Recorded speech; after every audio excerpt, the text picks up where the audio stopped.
ఆ శిష్యులలో ఒక శిష్యుడు తోమా గారు మనకు కనబడుతూ ఉన్నారు. ప్రభువు పునరుద్ధానుడై తిరిగి లేచిన తరువాత ఆయన శిష్యులకు కనబడినప్పుడు శిష్యుల మధ్యలో ప్రభువు ఉన్నారు. పునరుద్ధానుడై ఆయన లేచాడు. పునరుద్ధానుడైన ప్రభువు శిష్యులకు కనబడినప్పుడు ఆ శిష్యుడు తోమా లేడు. తక్కిన శిష్యులైన వారు మరలా కలిసినప్పుడు ఇదిగో ప్రభువు లేచి ఉన్నాడు, ఆయన ఈ రీతిగా మాకు కనబడ్డాడు, ఆయన లేచాడని చెప్పి ఆ యొక్క శిష్యులందరూ కూడా మాట్లాడుతున్నప్పుడు ఈ యొక్క తోమా ఏమంటున్నాడంటే, యేసు ప్రభువు లేచాడనుటకు నేను నమ్మాలంటే ఆయన గాయాలను చూడాలి, ఆయన చేతులను ముట్టాలి, ఆయన ప్రక్కను ముట్టాలి, ఆయన చేతిలో అయిన గాయాల గుర్తులను నేను చూడాలి, చూడకుండా నేను నమ్మను అని చెప్పి ఆ యొక్క శిష్యుడు మాట్లాడుచుండగా మనము చదువుకున్న వాక్యములో కనబడుతూ ఉంది. ఈ మాటను బట్టి దావీదు గారు కూడా ఓ మాట అంటున్నాడు. ఏమిటి అని వాక్యములో మనము చూచినట్లయితే, కూర్చోవాలి పిల్లలు, కూర్చోనండి, వాక్యాన్ని వినండి కొద్ది నిమిషాలు. దావీదు సంకీర్తన 26వ సంకీర్తన మొదటి వచనములో చూచినట్లయితే, యెహోవా నేను యథార్థవంతుడనై ప్రవర్తించుచున్నాను, నాకు తీర్పు తీర్చుము, ఏమీయు సందేహపడకుండా యెహోవా యందు నేను నమ్మిక ఉంచుచున్నాను. ఇక్కడ ఏమంటున్నాడంటే, యేసు ప్రభు యొక్క శిష్యుడు ఏమంటున్నాడంటే, ఆయన గాయాలు చూస్తే గాని ఆయనను నేను నమ్మను అంటున్నాడు. కానీ ఇక్కడ కీర్తనకారుడు ఏమంటున్నాడు చెప్పండి అమ్మాయ్యా, నేను సంశయం ఏమీ లేకుండా ఆయనను నమ్ముచున్నాను అనే మాట అంటున్నాడు. అలాగే కొత్త నిబంధన గ్రంథములో కూడా జకరయ్య కూడా నమ్మనందును బట్టి యేసు ప్రభువు లేదా దేవుడు ఏమంటున్నాడు ఒకసారి వాక్యములో చూద్దాము. లూకాసు వార్త 1వ అధ్యాయము 20వ వచనములో కూడా మనము చూచినట్లయితే, మరియు నా మాటలు వాటి కాలమందు నెరవేరును, నీవు వాటిని నమ్మలేదు కనుక ఈ సంగతులు జరుగు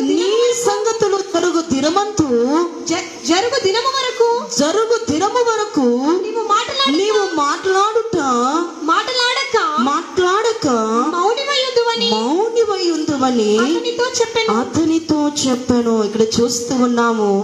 ఈ 3 విషయాలలో 3 వచనాల్లో కూడా మనకు కనబడుచున్నది ఏమిటంటే, ప్రభువు తిరిగి లేచి ఉన్నారు అనబడే విశ్వాసము వీరిలో కనబడకున్నట్లుగా లేదా సందేహపడుచున్నట్లుగా మనకు కనబడుతూ ఉంది. ఈనాటి వాక్య అంశం ఏమిటంటే, సందేహము వలన కలుగు నష్టములు. ఇక్కడ తోమా ఏ రీతిగా అయితే ప్రభువు తిరిగి లేచి ఉన్నాడని, ఆయన పునరుద్ధానుడై ఉన్నాడని నమ్మక ఏమంటున్నాడు, ఆయన గాయాల గుర్తులను చూస్తే గాని నేను నమ్మను అంటున్నాడు. అలాగే దావీదు మహారాజు కూడా అంటున్నాడు ఏమనంటే, నేను యథార్థవంతుడనై ఉన్నాను అని ఆయన అంటున్నాడు. అలాగే జకరయ్యను గూర్చి కూడా ఇక్కడ దేవుడు రాయించిన మాట ఏమిటంటే, నీవు నమ్మట్లేదు కనుక నేను వచ్చే వరకు నీవు మౌనివై ఉందువని ఆ యొక్క జకరయ్యతో దేవుడు మాట్లాడుచున్న మాట. నేటి దిన వాక్య అంశం ఏమిటంటే సందేహము.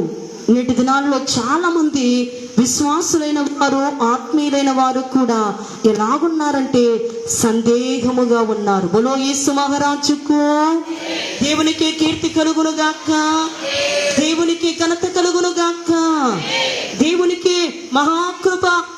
దేవుడు మహాకృప మనకు అనుగ్రహించును గాక. వినాలి శ్రద్ధతో కొద్ది నిమిషాలు దైవ వాక్యమును ధ్యానము చేసుకుందాము. సందేహము కలిగి చాలా మంది జీవిస్తూ ఉన్నారు. సందేహము వలన చాలా నష్టములు కలుగుతాయి, చాలా కష్టాలు కలుగుతాయి, చాలా కీడులు కలుగుతాయి అని చెప్పి బైబిల్ గ్రంథములో ఎన్నో విషయాలు దేవుడు మనకు మాదిరిగా ఉంచారు.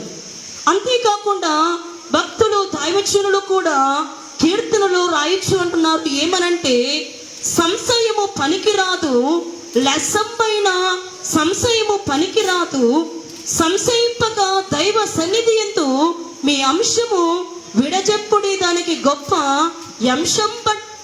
అంశంపు బట్టనీయుడు అని భక్తులు పాడుచు అంటున్నారు. అంటే మానవునికి సంశయము లేదా సందేహము ఉండకూడదు అనబడే మాటను మనం చూస్తూ ఉన్నాం. కానీ నేటి దినాల్లో చాలా మంది విశ్వాసులు దేవుని నమ్మి, దేవుని కార్యాలు చూచి, దేవుని మేలు పొందుకొని, దేవుని మహాకృపను, ఆనందమును, సంతోషమును అనుభవిస్తూ ఇంకా దేవుని మీద సంశయమును కలిగి లేదా సందేహమును కలిగి, అనుమానమును కలిగి బ్రతుకుచ్చు ఉన్నారు.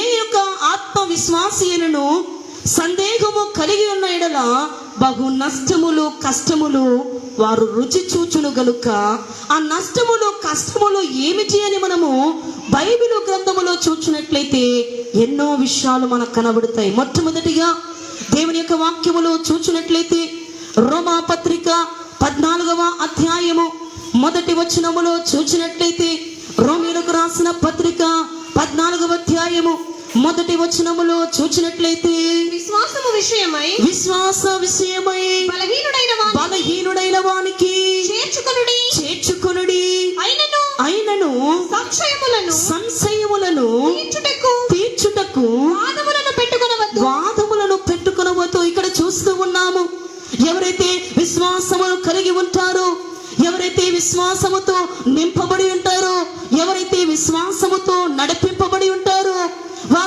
వారిలో సందేహం ఉండదు, వారిలో సంశయం ఉండదు. ఎవరైతే అవిశ్వాసముగా ఉంటారో వారిలో సందేహం ఉంటుంది. ఆ రీతిగా సందేహము, సంశయము కలిగిన వారు ఏమవుతారంట చెప్పండి అమ్మాయ్య? బలహీన పడతారట. ఏమవుతారు చెప్పండి? బలహీన పడతారు. ఎందులో బలహీన పడతారని మనము చూసినట్లయితే, ప్రార్థనలో బలహీనులైపోతారు, భక్తిలో బలహీనులైపోతారు, దైవ సన్నిధిలో బలహీనులైపోతారు, దేవుని మాటలు వినుటలో బలహీనులైపోతారు, దేవుని కార్యాలు చూడకుండా ఉండుటలో బలహీనులైపోతారు, దేవుని అద్భుతాలు, దేవుని ఆశ్చర్యాలు, దేవుని మేలులు అనుభవించుటలో బలహీనులైపోతారు. కనుక ఏమి చేయాలట? సందేహపడక మనం ఎలాగుండాలట చెప్పండి? విశ్వాస విషయములో ముందుకు కొనసాగింపబడే వారిగా మనం ఉండాలి. ఎవరిలైతే సందేహం ఉంటుందో వారు బలహీనులైపోతారనబడే మాటను మనం చూస్తూ ఉన్నాం. మొదటి నష్టం ఏమిటంటే, సందేహము వల్ల కలిగే నష్టము ఏమిటంటే బలహీనపడుట. బోలో క్రీస్తు మహారాజుకు దేవునికి మహిమ కలుగును గాక, దేవునికి కీర్తి కలుగును గాక. సందేహపడుట వలన మన విశ్వాస జీవితములో మనము బలహీనపడతాము, బలము లేని వారిగా అయిపోతాము. బలహీనతలో పడి మనము పొందవలసిన మేలులు, మనము అనుభవించవలసిన సంతోష అద్భుత కార్యాలలో బలహీనులమైపోతాం అనబడి మాటను మనం చూస్తూ ఉన్నాము. గనుక దేవుడు తిరిగి లేచి ఉన్నారు అనబడే కార్యమును మనము నమ్మి ముందుకు కొనసాగింపబడినప్పుడు బలవంతులముగా మార్చబడతాము. ఎప్పుడైతే అవిశ్వాసములో పడి నమ్మము, సందేహపడతామో అప్పుడు మన విశ్వాస జీవితంలో మనము బలహీనపడతాము. ఇక రెండవదిగా మనం చూసినట్లయితే, సందేహము వలన కలిగే నష్టములు ఏమిటి అని రెండవ విషయమును మనము చూసినట్లయితే, లూకాసు వార్త 24వ అధ్యాయము, లూకాసు వార్త 24వ అధ్యాయము 38వ వచనములో చూచినట్లయితే, అప్పుడు ఆయన మీరు ఎందుకు కలవరపడుచు ఉన్నారు? మీ హృదయములలో సందేహములు పుట్టనేలా నేనే ఆయనను అనుటకు నా చేతులను నా పాదములను చూడుడి, నన్ను పట్టి చూడుడి, నాకు ఉన్నట్టుగా మీరు చూచుచున్న ఎముకలను మాంసమును భూతములకు ఉండవని చెప్పి తన చేతులను పాదములను వారికి చూపెను. ఇక్కడ చూస్తూ ఉన్నాము, యేసు ప్రభువు లేచి ఉన్నారు. శిష్యులైన వారి మధ్యలోనికి వచ్చి ఆయన నిలబడి ఉన్నారు. కానీ శిష్యులైన వారందరూ కూడా ఎలాగ ఉన్నారట? కలవరముతో ఉన్నారు, సంశయముతో ఉన్నారు, భీతితో ఉన్నారు, భయపడుతూ ఉన్నారు. అందుకే వారి మధ్యలోనికి వచ్చి ప్రభువు ఏమంటున్నారంటే, ఇదిగో సంశయము ఎందుకు, లేదా కలవరము ఎందుకు నందుచూ ఉన్నారు? మీరు నేను దయ్యమును అనుకుంటున్నారా? నేను తిరిగి లేవలేదని చెప్పి మీరు కలవరము నందుచూ ఉన్నారా? భయము నందుచున్నారా? భయపడవద్దు, సంశయము నందవద్దు. నేటి దినాల్లో చాలా మంది భయాన్ని చూచి, చీకటిని చూచి అధైర్యపడుచు ఉన్నారు, సమస్యను చూచి భయపడుచు ఉన్నారు. దయ్యము వలె దయ్యం వచ్చిందేమో, అయినా చీకటి వచ్చిందేమో, అది ఇది అని చెప్పి కలవరపడుచు ఉన్నారు. ఏ రీతిగా శిష్యులైన వారు భయము నొందారో, కలవరము నొందారో, నేటి దినాల్లో చాలా మంది ఆ రీతిగా కలవరము నొందుచు ఉన్నారు. శిష్యులైన వారు ఏ రీతిగా కలవరాన్ని నొందారో ఆ రీతిగా నొందుచు ఉన్నారు. ఎవరైతే సంశయమును పొంది ఉన్నారో లేదా సందేహపడుచున్నారో వారిలో కలవరము, భయము ఉంటుంది. బోలో క్రీస్తు మహారాజుకు దేవునికి మహిమ కలుగును గాక. అమ్మ వినట్లేదు చాలా మంది, వినండి. నిద్రపోతూ ఉన్నారు.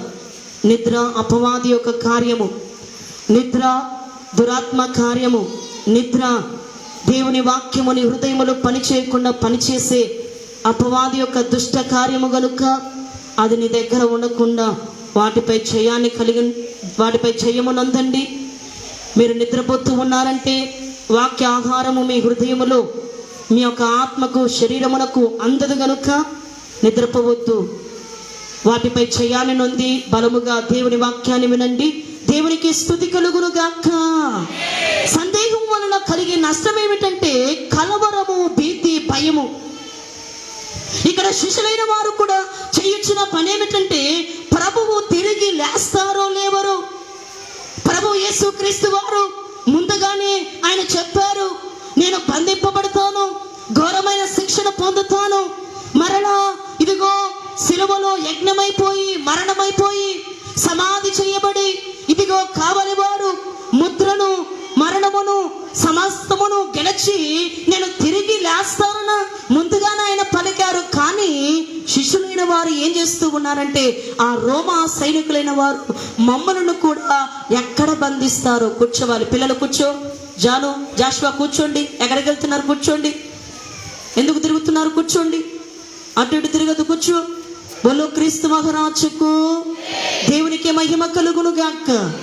వారు ఏం చేస్తూ ఉన్నారంటే యేసు ప్రభు అంతటి వారిని గొప్ప కార్యాలు, ఎన్నో స్వస్థతలు, ఎన్నో అద్భుతాలు చేసిన అంతటి గొప్ప మహాభక్తుని ప్రభువుని వారు బంధించారు.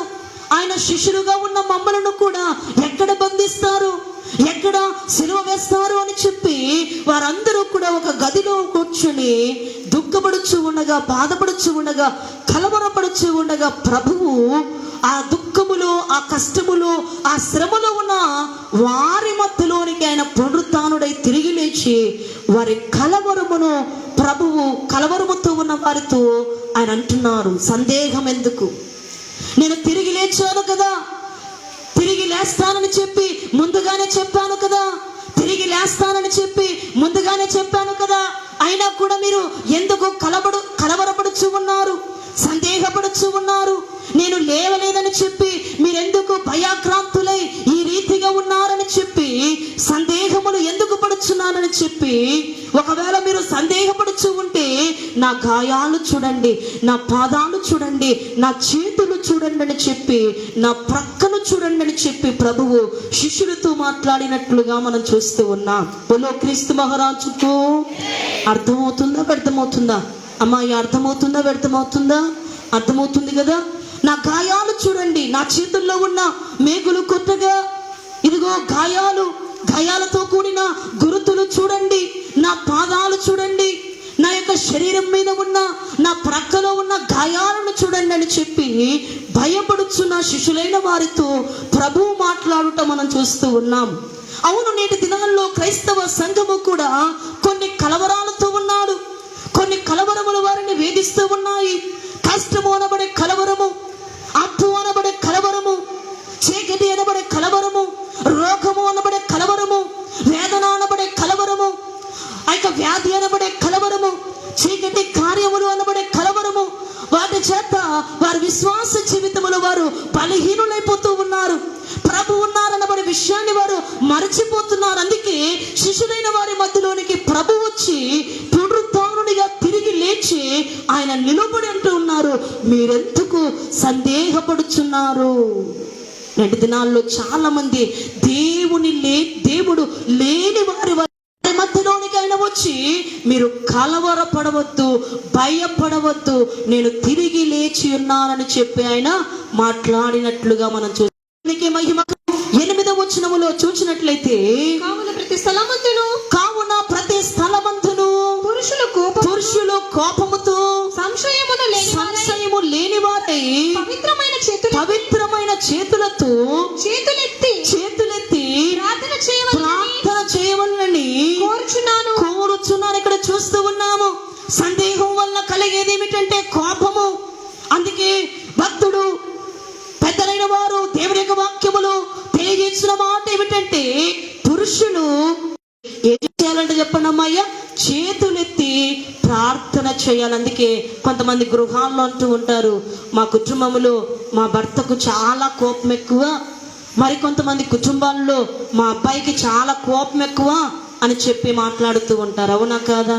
కూర్చోవాలి పిల్లలు, కూర్చోండి, తిరగద్దు, ఇటు రండి, లోపలికి రండి, కూర్చోండి, రావాలి, లోపలికి రావాలి. దేవునికి మహిమ కలుగును గాక, దేవునికి కీర్తి కలుగును గాక. త్వరగా కోపమునకు లోనవుతారు. ఎందుకంటే పురుషులైన వారు సందేహ ప్రియులు గనుక, సందేహముతో ఉంటారు గనుక, సంశయముతో ఉంటారు గనుక. అందుకే ఏమంటున్నారు భక్తులు చెప్పండి అమ్మాయ్య, పురుషులైన వారికి కోపము రాకుండా ఏం చేయాలట? చేతులు పైకెత్తి ప్రార్థన చేయండి. సందేహము వల్ల కలిగే నష్టం ఏమిటంటే కోపము. నీవు అనుకున్నా అనుకోకపోయినా, ఏ మాట విన్నా కలిగేది ఏమిటంటే కోపము కలుగుతుంది. ఎవరైతే సందేహముతో ఉంటారో, సంశయముతో ఉంటారో, అనుమానముతో ఉంటారో, వారిలోనికి ఏమి వస్తుందంటే కోపము. ప్రతి చిన్న మాటకు కోపగించుకునే మనస్తత్వము వారిలో ఉంటుంది కనుక ఏం చేయాలట? చేతులెత్తి ప్రార్థన చేయాలి. చేతులెత్తి ప్రార్థన చేయమని వాక్యము సెలవిస్తుంది. కనుక సందేహము ద్వారా కలిగే నష్టం ఏమిటంటే కోపములకు లోనవుతారు. ఇక 4వదిగా మనం చూసినట్లయితే, సందేహము వలన జరిగే కార్యం ఏమిటంటే కార్యాలు, దేవుని కార్యాలు వారు చూడలేరు, చేయలేరు. దేవుని యొక్క వాక్యములు ఫిలిప్పీయులకు రాసిన పత్రిక 2వ అధ్యాయము 15వ వచనములో చూసినట్లయితే, ఫిలిప్పీయులకు రాసిన పత్రిక 2వ అధ్యాయము 15వ వచనములో చూసినట్లయితే, మీరు మూర్ఖమైన వర్క జనము మధ్య నిరపరాధులను నిష్కలంకులను అనంత్యులనైన దేవుని కుమారులు అగునట్లు సనుగులను సంశయములను మాని సమస్త కార్యములను చేయుడి. ఇక్కడ చూస్తూ ఉన్నాము. భక్తుడు అపోస్తుడైన పౌలు రాయచున్న మాట ఏమిటంటే, ఎక్కడ ఉన్నారు మీరు? మూర్ఖులైన వక్ర జనము మధ్య నిరపరాధులను నిష్కలంకులను అనిత్యులనైన దేవుని కుమారులుగా మీరు ఉండాలంటే మీలో ఏముండకూడదు? సనుగులు, సంశయములు. నేటి దినాల్లో సంఘానికి వస్తూ ఉన్న విశ్వాసులైన వారిలో ఏమున్నాయంటే సనుగుడు, సంశయములు కనబడుతూ ఉన్నాయి. అందుకే పౌలు భక్తుడు ఏమంటున్నారంటే, మీరు అనింద్యులను నిరపరాధులను నిష్కలంకులనై ఉన్నారు గనుక దేవుని కుమారులుగా మీరు ఆగుపడినట్లుగా మీలో ఏముండకూడదు? సంశయం ఉండకూడదు, సనుగుడు ఉండకూడదు. వాటిని మీరు మాని ఏమి చేయాలట చెప్పండి అమ్మాయ్య, ఏమి చేయాలట? సమస్త కార్యములను చేయుడి. దేవుని కార్యాలు, సంశయాలు మాని ఏమి చేయాలి? దేవుని కార్యాలు చేయాలి. వారి కొరకు, ఎవరైనా రోగులుగా ఉన్న వారి కొరకు, వ్యాధిగ్రస్తులుగా ఉన్న వారి కొరకు, బాధలో ఉన్న వారి కొరకు ప్రార్థనా కార్యము చేయాలి. వారికి దేవుని సువార్తను ప్రకటించాలి. దేవుని కార్యాలను గూర్చి వారికి తెలియచేయాలి. కానీ చాలా మందిలో, విశ్వాసులలో కనబడుచున్నది ఏమిటంటే సంశయము, సనుగుడు. కొద్దిసేపు ఆరాధన ఆలస్యమైతే ఆలస్యమైందని సనుగుడు. దేవుని మందిరానికి ఆలస్యముగా వస్తే ఆలస్యమైంది అనబడి దేవుని వాక్యము కాసేపు ఎక్కువగా చెప్తే ఎక్కువగా చెప్పారనబడే సనుగుడు, దేవుని సంఘములో సంశయములు సనుగులు మనం ఏం చేయాలట? సమస్త కార్యములు యందు సమస్త కార్యములు చెయ్యుడు అనబడే మాటను మనం చూస్తూ ఉన్నాము కనుక దేవుని కార్యాలు మనము చేసేవారిగా ఉండాలి. ఎవరైతే సంశయములు సనుగులు చేస్తూ ఉంటారో దేవుని కార్యము వారిలో పనిచేయదు, వారు కూడా దేవుని కార్యాలు చేయలేరు. అందుకే మరొక వచనములో కూడా మనం చూసినట్లయితే, మరొక వచనములో మత్తయి సువార్త 17వ అధ్యాయము 19-20 వచనాల్లో మనం చూసినట్లయితే, మత్తయి సువార్త 17-19-20 వచనాల్లో తరువాత శిష్యులు ఏకాంతముగా యేసునొద్దకు వెళ్ళి మేము ఎందుచేత దానిని వెళ్ళగొట్టలేకపోతేమని అడిగిరి. అందుకు ఆయన మీ అల్ప విశ్వాసము చేతనే మీకు ఆవగింజంత విశ్వాసమున్న ఎడలా ఈ కొండను చూచి ఇక్కడ నుండి అక్కడికి పొమ్మనగానే అది పోవును. ఇక్కడ చూస్తూ ఉన్నాము, యేసు ప్రభు యొక్క శిష్యులైన వారి దగ్గరికి ఒక దయ్యము పెట్టిన ఒక వ్యక్తి వచ్చినప్పుడు యేసు ప్రభువు మీరు వెళ్ళి ప్రార్థన చేసి అక్కడ దేవుని కార్యము జరుగునట్లుగా, దయ్యము వెళ్ళగొట్టబడినట్లుగా మీరు వెళ్ళి కార్యము చేయుడని సెలవిచ్చినప్పుడు వారు ప్రార్థన చేయగా ఆ కుమారులోని దయ్యము వెళ్ళకయుండెను. అయితే శిష్యులైన వారిలో ఏమున్నదంటే సందేహము, అవిశ్వాసం ఉన్నది కనుక ఆ వ్యక్తిలోని దయ్యము వెళ్ళగొట్టబడలేదు. అందుకే యేసు ప్రభు వారు మరలా ఆ వ్యక్తిని పిలిచి ఏమంటున్నాడంటే, ఆయన చేతులుంచి ప్రార్థన చేయగా నీలోని దయ్యము వెడలింపబడునుగా కాని చెప్పి ప్రార్థన చేయగానే ఆ వ్యక్తిలోని దయ్యము వెళ్ళగొట్టబడినట్లుగా మనం చూస్తూ ఉన్నాం. అప్పుడు శిష్యులైన వారు యేసు ప్రభు దగ్గరికి వచ్చి ఏమంటున్నారంటే, ప్రభువా మేము ప్రార్థన చేసినప్పుడు నీ నామమున దయ్యాన్ని వెళ్ళగొట్టినప్పుడు ఎందుకు వారిలోని దయ్యము వెళ్ళట్లేదు అనంటే, అప్పుడు ప్రభు అంటున్నారు ఏమనంటే, మీరు అల్ప విశ్వాసులుగా ఉన్నారు. అల్ప విశ్వాసములుగా వారు సందేహపడుతూ ఉన్నారు. ఏమని?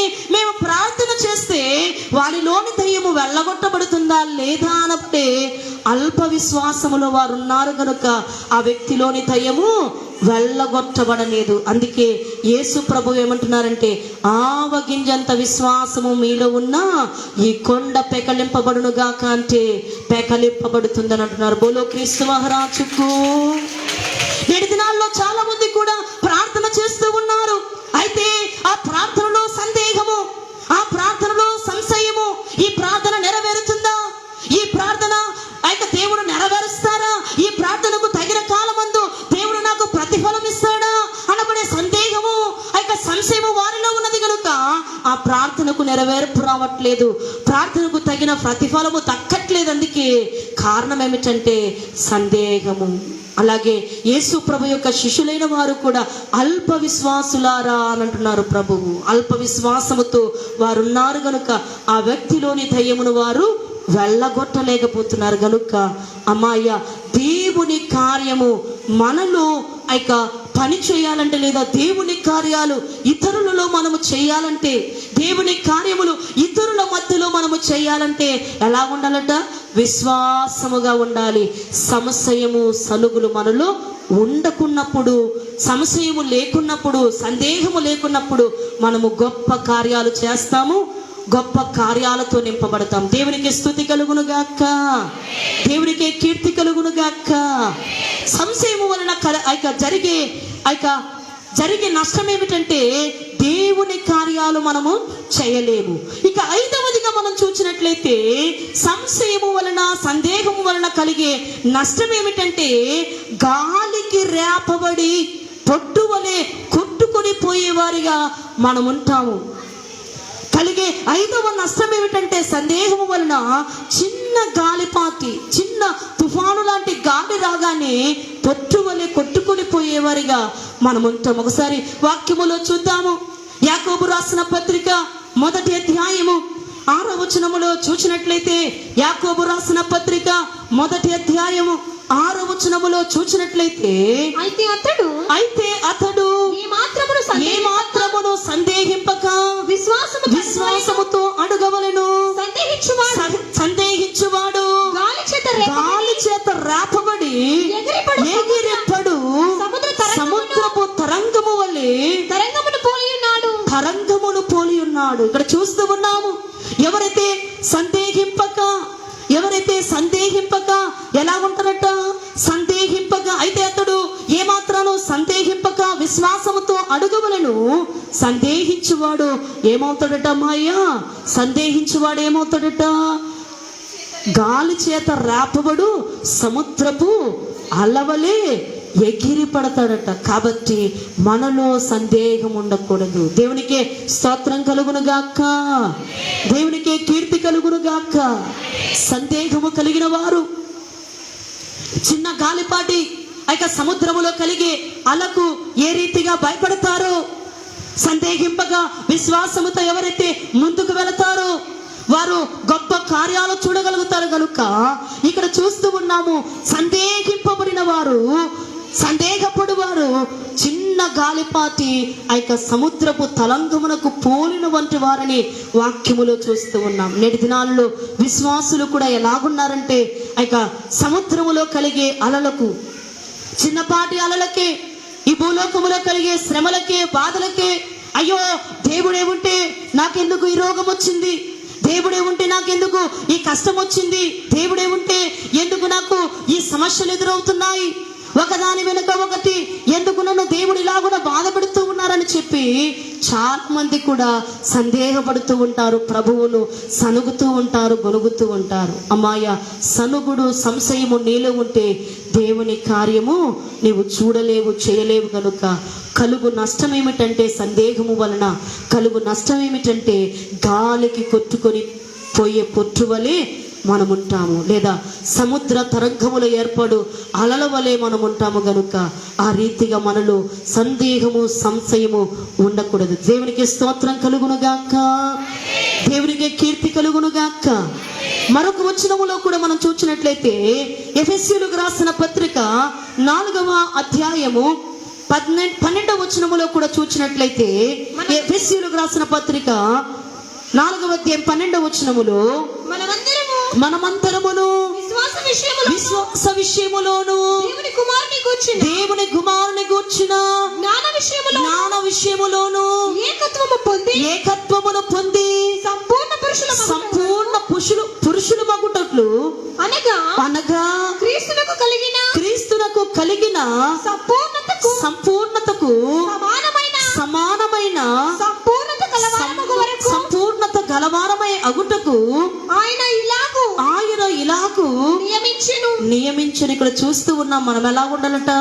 దేవునిలో సంపూర్ణముగా ఉండాలి. కొద్దిసేపు లోకము, కొద్దిసేపు భక్తి, కొద్దిసేపు ప్రార్థన లేని జీవితముగా కాకుండా దేవుని కుమారులము అగుటకు సంపూర్ణముగా మనం ఉండేవారిగా మనం ఉండాలి.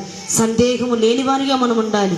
మరొక వచనములో కూడా గలతీయులకు రాసిన పత్రిక 1వ అధ్యాయము 6వ వచనములో కూడా మనం చూసినట్లయితే, 6-7 వచనాల్లో కూడా చూసినట్లయితే, క్రీస్తు కృపను గూర్చి మిమ్మల్ని పిలిచిన వారిని విడిచి భిన్నమైన సువార్త తట్టుకు మీరు ఇంత త్వరగా తిరిగిపోవుట చూడగా నాకు ఆశ్చర్యమగుచు ఉన్నది. అది మరియొక సువార్త కాదు కానీ క్రీస్తు సువార్తను చెరపగోరి మిమ్మును కలవరపరచు వారు కొందరున్నారు. ఇక్కడ చూస్తూ ఉన్నాము, నేటి దినాల్లో చాలా మంది క్రైస్తవులు బోధన వినొచ్చు ఉన్నారు. ఎంతో మంది దైవ సేవకులైన వారి బోధన వినొచ్చు ఉన్నారు.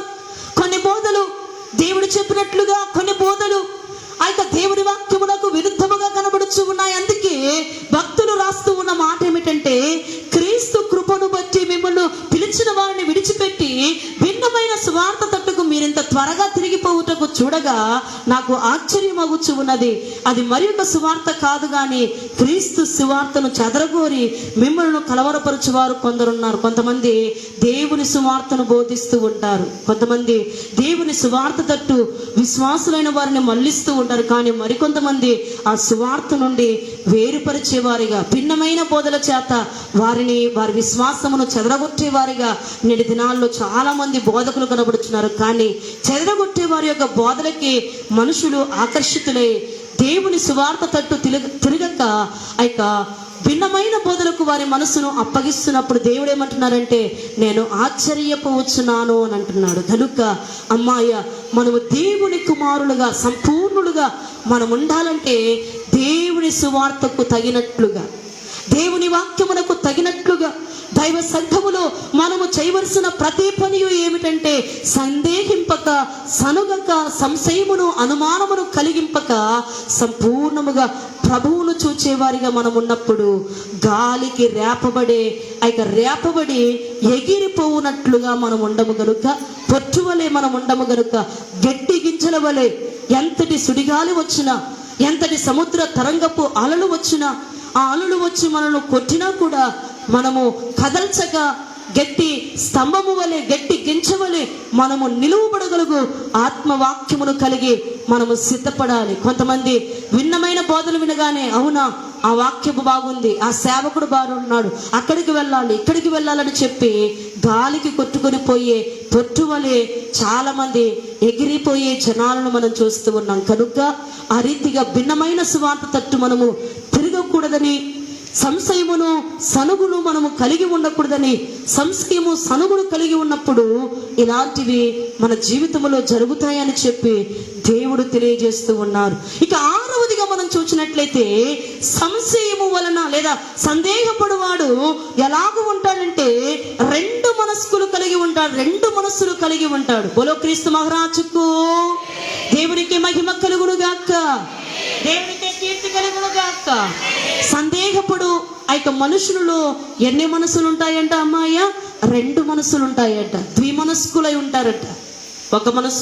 ఒక మనసులేమో దేవుడు, ఇంకొక మనసులేమో అపవాది. 2 మనసులు వారు కలిగి ఉంటారట. వాక్యములో చూద్దాం.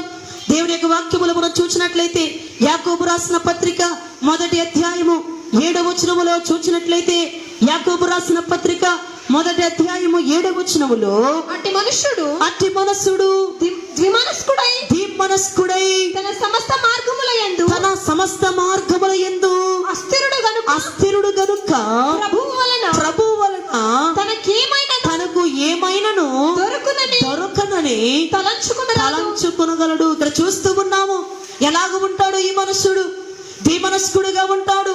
ఎవరైతే సందేహపడతారో, ఎవరైతే సందేహము కలిగి సంశయమును కలిగి ఉంటాడో ఆ వ్యక్తిలో ఏముంటాయంటే 2 మనసులు ఉంటాయట. ఏముంటాయమ్మాయా? 2 మనసులు. అర్థమవుతుందా? మీకు? దేవునికే కీర్తి కలుగును గాక, దేవునికే మహిమ కలుగును గాక. సందేహము కలిగి ఉన్న వారి మనస్సులు ఎలా ఉంటాయంటే, వారు 2 మనసులు కలిగి ఉంటాయి. అంటే ద్విమనస్కులై ఉంటారు. కొద్దిసేపు దేవుడు అంటారు, కొద్దిసేపు లోకం అంటారు, కొద్దిసేపు దేవుని సువార్త అంటారు, కొద్దిసేపు దేవుని యొక్క మాటలు ధిక్కరించి లోకపు మనుషుల మాటలు అంటారు. అందుకే వారిలో ఏముంటాయట? 2 మనస్కులు ఉంటాయట. వారు ద్విమనస్కులై ఉంటారట. మరొక వచనములో కూడా చూచినట్లయితే, రోమీయులకు రాసిన పత్రిక 8వ అధ్యాయము 5వ వచనములో చూచినట్లయితే, రోమా పత్రిక 8:5వ వచనములో చూచినట్లయితే, కాగా శరీర స్వభావము కలిగిన వారు దేవుని సంతోషపరచనేరరు. దేవుని ఆత్మ మీలో నివసించి ఉన్న ఎడల మీరు ఆత్మ స్వభావము గలవారే, కానీ శరీర స్వభావము గలవారు కారు. ఇక్కడ చూస్తూ ఉన్నాము. ఎవరైతే శరీరానుసారులుగా ఉంటారో, వారి యొక్క శరీరానుసారమైన మనసుతో వారు ఆలోచన చేస్తారో, వారు దేవుని మనసు కలిగి ఉండరని ఆత్మానుసారముగా ఉంటారో వారిలో దేవుని ఆత్మ ఉంటుందనబడే మాటను మనం చూస్తూ ఉన్నాము. కనుక నేటి దినాల్లో చాలా మంది సందేహపడుతూ శరీరానుసారులుగా జీవిస్తూ ఉన్నారు. దేవుని ఆత్మానుసారులుగా వారు జీవించలేని వారిగా కనబడుతూ ఉన్నారు. కనుక వారు ఎలాంటి వారంటే సందేహపడువారు, ద్విమనస్కులై ఉన్నారు. ఇక చివరిగా మనం చూసినట్లయితే, 1 రాజుల గ్రంథము 18వ అధ్యాయము 21వ వచనములో కూడా మనం చూసినట్లయితే, 1 రాజుల గ్రంథము 18వ అధ్యాయము 21వ వచనములో కూడా చూసినట్లయితే, మొదటి రాజుల గ్రంథము 18:21 వచనములో ఏలియా జనులందరి దగ్గరకు వచ్చి ఏలియా జనులందరి దగ్గరికి వచ్చి ఎన్నాళ్ళ మట్టుకు మీరు రెండు తలంపుల మధ్య తడబడుచు ఉందురు యెహోవా దేవుడైతే ఆయనను అనుసరించుడి బయలు దేవుడైతే వారిని అనుసరించుడని ప్రకటన చేయగా జనులు అతనికి ప్రత్యుత్తరముగా ఒక మాటైనను పలుకకపోయిరి. ఇక్కడ చూస్తూ ఉన్నాము ఏలియా ప్రవక్త ఏమని జనులందరి వారి దగ్గరికి వెళ్ళి ఏమంటున్నాడంటే, ఇదిగో దేవుడు ఒక్కడైతే ఆ దేవుని తట్టు మీరు తిరగండి, లేదు దేవుడు బయలుదేవతలైతే వారి తట్టు మీరు తిరగండి అంటే వారు ఏం చేస్తూ ఉన్నారంటే ధీమనస్కులై ఏమీ మాట్లాడక వారు ఉండిపోయినట్లుగా వాక్యములో మనం చూస్తూ ఉన్నాం. కనుక అమ్మాయ వారు ద్విమనస్కులుగా ఉన్నారు కనుక ఆనాడు మోషే ద్వారా కానాను దేశము నుండి ఐగుప్తు దేశము నుండి కానాను దేశమునకు వారు వెలుచు ఉన్నప్పుడు వారు ద్విమనస్కులై ఉన్నారు కనుక అరణ్యములో ఆకురాలినట్లుగా కొన్ని లక్షల మంది రాలిపోయినట్లుగా మనం చూస్తూ ఉన్నాం. దేవుని బిడ్డలమైన మనలో ద్విమనస్కత్వము ఉండకూడదు. రెండు మనసులు మనలో ఉండకూడదు, ఒకటే మనసు. ఇక్కడ చూస్తూ ఉన్నాము ఏలియా జనుల దగ్గరికి వచ్చి ఏమంటున్నాడు, ఇదిగో దేవుడు ఒక్కడైతే ఆయన తట్టు మీరు తిరగండి, లేదు దేవుడు బయలుదేవుడు అని అనుకుంటే వారి తట్టు మీరు తిరగండి అని అంటే మీరు ఏం చేస్తూ ఉన్నారు? ఏమీ మాట్లాడక బదులు మాట్లాడక ఏం చేస్తూ ఉన్నారు? మౌనులుగా ఉన్నారంటే సందేహముతో ఉన్నట్లుగా మనకు కనబడుతూ ఉంది. కనుక అమ్మాయ సందేహము కలిగిన వారు ద్విమనస్కులైపోతారు. కనుక సందేహం మనలో రానివ్వకూడదు. దేవునికి స్తోత్రం కలుగును గాక, దేవునికి కీర్తి కలుగును గాక, దేవునికి ఘనత కలుగును గాక. సందేహం వలన కలుగు నష్టము మొదటిగా ఏమిటంటే బలహీనులైపోతారు విశ్వాసములు, రెండవదిగా కలవరపడతారు, మూడవదిగా కోపము కలుగుతుంది, నాలుగవదిగా దేవుని కార్యాలు చేయలేరు, చూడలేరు, ఐదవదిగా గాలికి రేపబడిన పట్టువలి వారు కొట్టుకుని పోయేవారిగా ఉంటారు, ఆరవదిగా సందేహపడువారు ద్విమనస్కులుగా ఉంటారు. ఇక చివరిగా మనం చూసినట్లయితే సందేహపడువానికి ఏమీ దొరకదు. ఎవరైతే సందేహపడుతూ ఉంటారో వారికి దేవుని నుంచి ఏ కార్యము ఏది అడిగినా కూడా వారికి దేవుడు దొరకనివ్వరట. సందేహపడు వారికి ఏమీ దొరకదనబడి మాటను వాక్యములో చూస్తూ ఉన్నాం. దేవుని యొక్క వాక్యములు యాకోబు రాసిన పత్రిక 1వ అధ్యాయము 8వ వచనములో మనం చూసినట్లయితే, యాకోబు రాసిన పత్రిక 1వ అధ్యాయం 8వ వచనములో చూసినట్లయితే, అట్టి మనసుడు ద్విమనస్కుడై తన సమస్త మార్గముల ఎందు అస్థిరుడు గనుక ప్రభువు వలన తనకు ఏమైనను దొరుకునని తలంచుకొనరాదు. ఇక్కడ చూస్తూ ఉన్నాము ద్విమనస్కుడు కలిగి దేవుని యందు అస్థిరుడై లోక సంబంధమైనవన్నీ మనసులో ఉంచుకొని సందేహపడుచు కలవరపడుచు భీతి నొందుచు సంశయము నొందుచు ఉన్నవాడికి ఏమీ దేవుని నుంచి దొరకదనబడి మాటను మనం చూస్తూ ఉన్నాం.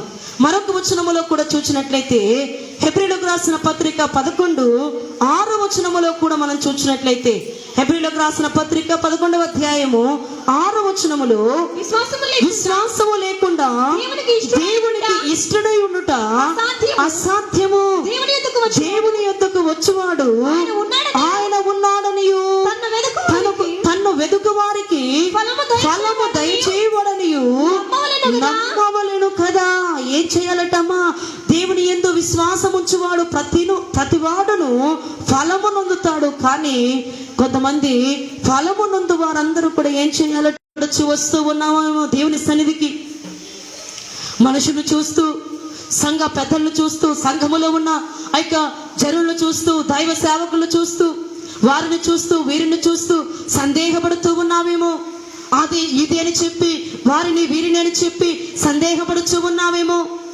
నీ యొక్క స్థితిని బట్టి గతిని బట్టి సందేహపడుచు ఉన్నావేమో.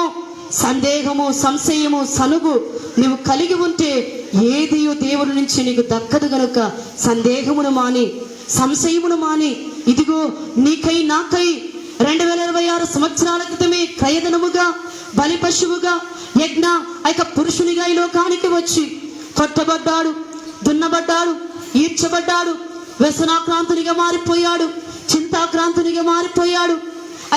వ్యాధిని అనుభవించిన వానిగా ఆయన సిలువలో వేలాడుచున్నాడు. మనుషులు చూడనాలని వానిగా, తృణీకరింపబడిన వానిగా సిలువలో ప్రభు ఉన్నారు. ఆ సిలువ యాగమును చేసి సిలువలో మరణించి తిరిగి లేచిన ప్రభువు మన మధ్యలో ఉన్నారని నమ్మిన వారు, సందేహపడక ఆయన ఉన్నారని నమ్మిన వారు గొప్ప కార్యాలు చూడగలుగుతారు. కనుక ఇదిగో అమ్మ, అందుకే వాక్యములు మనం చూస్తూ ఉన్నాము. చూడకుండా నమ్మిన వాడు ధన్యుడు, చూచి నమ్మిన వాడు బలహీనుడు అనబడే మాటను మనం చూస్తూ ఉన్నాం. కనుక అమ్మాయ, ఎవరైతే చూడకుండా నమ్ముతారో వారు ధన్యులు. ఇక్కడ తోమా ఏమంటున్నాడు? ఆయన గాయాలను చూస్తే గాని, ఆయన యొక్క చేతులలో గాయాలు చూస్తే గాని, ఆ గాయాల గుర్తులను చూస్తే గాని ఆయన తిరిగి లేచాలని చెప్పి నమ్మనన్నాడు. కనుక అందుకే బలహీనుడైపోయాడు తోమా. అమ్మాయ, మనము చూడకుండా నమ్మాలి, ప్రభు ఉన్నారని నమ్మాలి, సందేహింపక నమ్మాలి, సంశయింపక నమ్మాలి, సనుగక నమ్మాలి. అప్పుడే దేవుని కార్యాలు మనం చూడగలుగుతాం. కనుక సందేహము మనలో ఉన్న ఈ వాక్యమును విని ప్రతి సందేహమును సనుగును తొలగించుకొని దేవుని కార్యాలు చేస్తూ అనేకులకు చూపిస్తూ ప్రభు బాటలు నడుద్దాము. అటు ధన్యత వాక్యమును చేరువచ్చిన మన పిల్లలకు దేవుడు మెండుగా అనుగ్రహించును గాక. హుషారుగా అందరూ మోకరిద్దాము, కళ్ళు మూసుకొని తీర్మానము చేసుకుందాం. ఎటువంటి సందేహములో మనమున్నాము, ఎటువంటి సందేహ శ్రమలో మనమున్నాము, ఆ ప్రభువును చూస్తూ అయ్యా నాలోని సందేహమును సంశయమును తొలగించుము. ఆ సందేహమునకు సంబంధించిన క్రియ నాలో ఏదియూ పని చేయకున్నట్లుగా నీ బలమైన కార్యం